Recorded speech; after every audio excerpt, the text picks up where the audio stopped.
అండి. Welcome to wellness wish. ఈరోజు brown రైస్‌తో ఇడ్లీలు ఎలా తయారు చేసుకోవాలో చూద్దాము.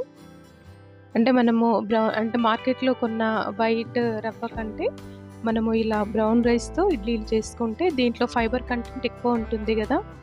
మనకి షుగర్ ఉన్న వాళ్ళకైనా అంటే ఇంకా చిన్న పిల్లలకైనా కొంచెము బోన్ స్ట్రెంత్ కోసము ఇది బావుంటుంది. అంటే వైట్ రవ్వ తెచ్చి చేసిన దానికంటే ఇట్లా మనం బ్రౌన్ రైస్ తీసుకొచ్చి ఇడ్లీలు మళ్ళీ మినపప్పు గూడా పొట్టు పప్పుతో చేసుకుంటే బావుంటుంది. ఒక గ్లాసు మినపప్పుకి ఒక 2 గ్లాసుల బ్రౌన్ రైస్. మనము మామూలుగా ఇట్లా మార్నింగ్ నానబెట్టేసుకొని నైట్ రుబ్బుకోవాలి. ఒక 7, 8 అవర్స్ మనకి బ్రౌన్ రైస్ నానబెట్టుకోవాలి. లేట్‌గా నానతాయన్నట్టు అవి. ఒక 2 టైమ్స్ అలా కడిగేసుకొని మనము నానబెట్టేసుకొని నైట్ మనము పప్పు మార్నింగ్ నానబెట్టుకొని ఈవినింగ్ ఎలా రుబ్బుకుంటామో సేమ్ అంతేనండి.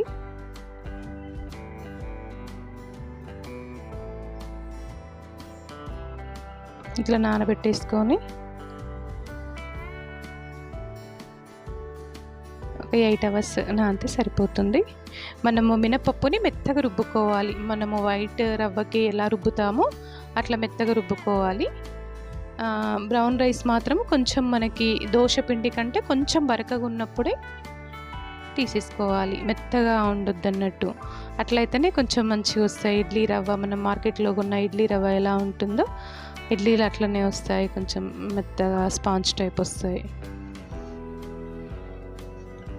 2 ఫస్ట్ మినపప్పు రుబ్బుకున్న తర్వాత బియ్యం వేసుకొని అవి కొంచెము బరకగా ఉన్నప్పుడు మరి మెత్తగా కాకుండా ఉంటే సరిపోతుంది. కొంచెం బరకగా అట్లా 2 కలిపేసి తీసుకొని నైట్ మనము ఇడ్లీ కూడా మంచిగా మనకి రవ్వ తెల్ల రవ్వతో ఎలా పొంగుతుందో మార్నింగ్ వరకు సేమ్ అట్లే వస్తాయండి ఇవి.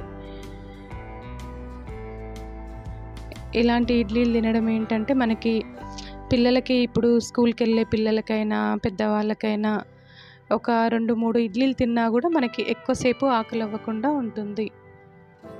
స్ట్రెంత్ ఉంటుంది అన్నట్టు మనకి. వైట్ రవ్వతో చేస్తున్న ఇడ్లీలు అయితేనేమో మనకు తొందరగా ఆకలేస్తుంది. అవి దీంట్లో ఫైబర్ ఎక్కువ ఉండడం వల్ల కొంచెం స్లోగా డైజెషన్ అవుతుంది కదా, బాగుంటుంది. మార్నింగ్ సాల్ట్ నైట్ ముందు రోజు కంటే కూడా మార్నింగ్ మనము వేసుకోవడానికి ముందు సాల్ట్ కలిపితే మంచిది. అట్లా సేమ్ దానిలాగానే పొంగింది. వైట్ రవ్వ ఎలా పొంగుతుందో సేమ్ మార్నింగ్ వరకు అలానే పొంగుతుంది. ఇంకా వాటిని మనం ఇడ్లీ ఎలా వేసుకుంటామో రెగ్యులర్ ఇడ్లీ సేమ్ అలాగే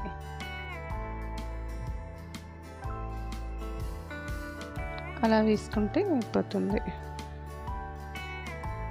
ఇట్లా మనము అంటే ఒక గ్లాస్ బియ్యానికి మనము ఒక గ్లాస్ మినపప్పుకి 2 గ్లాసుల బియ్యం వేసుకున్నాం కదా, 2 గ్లాసుల బదులుగా 1 గ్లాస్ బియ్యము 1 గ్లాసు రాగులైనా కలుపుకోవచ్చు. ఎట్లయినా చేసుకోవచ్చు అన్నట్టు. మనకి ఇది రైస్ కొంచెం తగ్గించుకోవాలి అని అంటే కొంచెం దాని బదులు ఇది 1 గ్లాసు మనము రాగులైనా సేమ్ ఒకే టైంలో కడిగి పెట్టేసుకొని రుబ్బుకోవచ్చు. ఇట్లా మనం బయట నుండి కొన్న రవ్వ కంటే ఇవి చాలా మంచిదండి.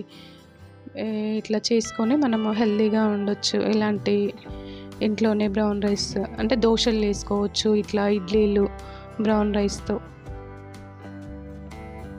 సేమ్ మనము రెగ్యులర్ ఇడ్లీ లాగానే అంతే టైం ఉడుకుతాయి ఇవి. ఈ వీడియో మీకు నచ్చినట్లయితే లైక్ చేయండి, షేర్ చేయండి, సబ్స్క్రైబ్ చేయండి.